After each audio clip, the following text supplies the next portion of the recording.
Assalamualaikum warahmatullahi wabarakatuh.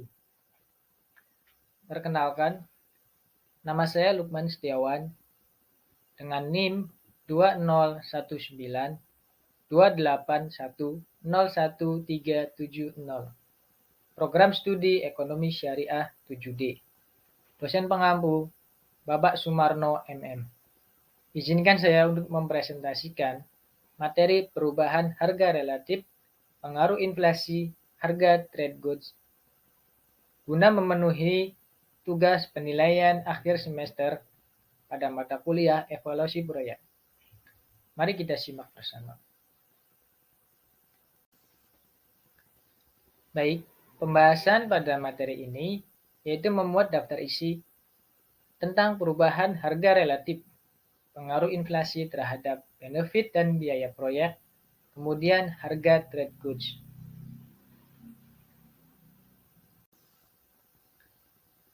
Perubahan harga relatif yaitu suatu cara untuk mengukur tingkat penyimpangan perubahan harga barang atau jasa tertentu terhadap perubahan harga umum.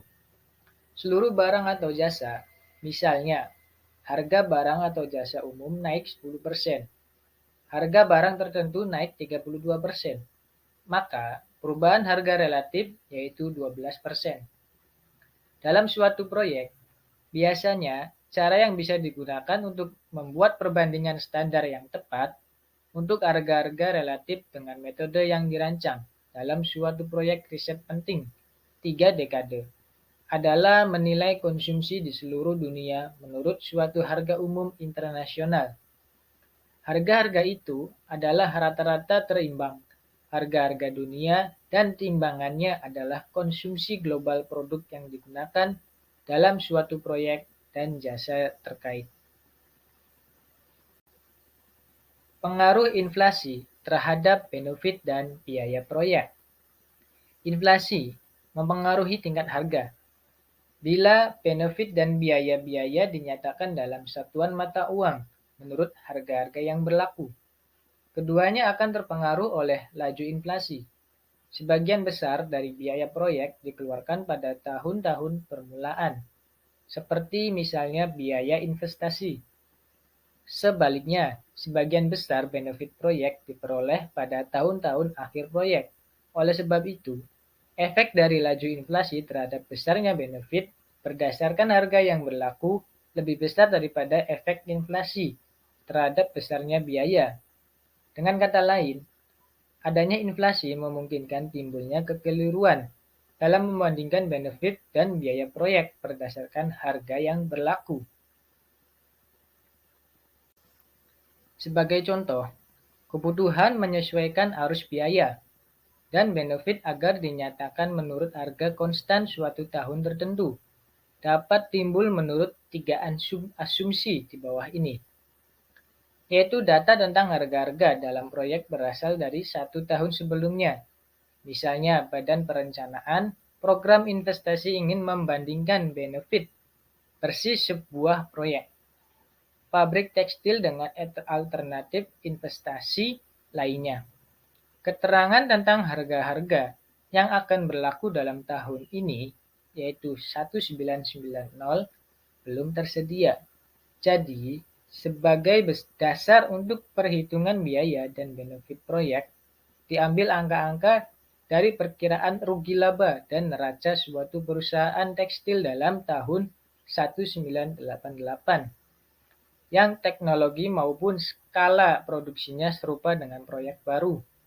Perusahaan tersebut memakai peralatan yang diimpornya dari Jerman tahun 1983. Kemudian, data proyek yang dihadapi si penilai dinyatakan menurut yang diramalkan akan berlaku di masa mendatang.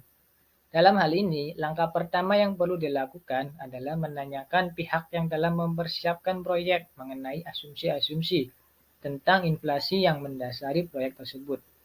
Kemungkinan sudah terdapat seri biaya dan benefit yang dinyatakan menurut harga konstan tahun permulaan proyek. Kalau tidak, angka-angka untuk tiap tahun perlu di-deflate menurut proyeksi tentang kenaikan harga selama umur ekonomis proyek. Apabila proyeksi terpisah, tidak tersedia untuk berbagai unsur dari arus biaya dan benefit, maka dapat dipakai proyek kenaikan IHBK sebagai ukuran yang paling luas dan laju inflasi. Sebaliknya, mungkin ada informasi tentang berbagai pasar sarana produksi, pasar yang akan menampung output proyek yang menciptakan landasan bagi proyeksi yang berbeda atas tiap unsur itu. Harga trade goods.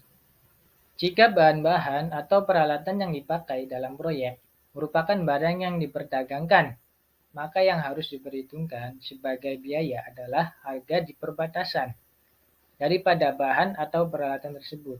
Artinya, harga cost insurance and freight untuk barang-barang yang diimpor atau harga free on board untuk barang yang dapat diekspor. Yang dimaksud dengan barang yang diperdagangkan adalah pada barang ekspor, yaitu jika harga free on board lebih tinggi daripada biaya produksi dalam negeri. Kemudian barang ekspor dengan campuran tangan pemerintah, dengan mendapat subsidi ekspor dan semacamnya. Kemudian pada barang impor, jika biaya produksi dalam negeri lebih tinggi daripada harga cost insurance and freight. Kemudian, dalam perhitungan arus diingat apakah biaya ini harus disebarkan pada suatu waktu dikeluarkan sebagai investasi atau pada waktu pembayaran kembali angsuran aman pinjaman beserta bunganya. Yang penting ialah jangan sampai terjadi perhitungan ganda dalam biaya proyek. Shadow price, bahan-bahan mentah, dan barang setengah jadi yang digunakan dalam suatu proyek pada dasarnya dinilai menurut social opportunity cost dari tiap unit barang tersebut, yaitu benefit tiap barang-barang itu dalam alternatif penggunaan lain, khususnya trade goods yang dapat diimpor atau ekspor.